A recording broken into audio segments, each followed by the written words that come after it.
We're live. This is a one-man show and a one-man production.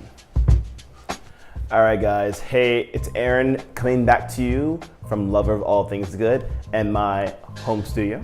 So today we're gonna be making some really good food and been doing a few videos out and about in the streets, going to different restaurants, and I had a lot of fun doing that. It's gonna definitely be a part of the ongoing content plans for Lover of All Things Good, but gonna be cooking some more food for you at home and combining some of those recipes, a little bit of farmers markets and different things, and also some lifestyle pieces in the future. So we're growing day by day, minute by minute, and follower and subscriber by subscriber. So I definitely appreciate that.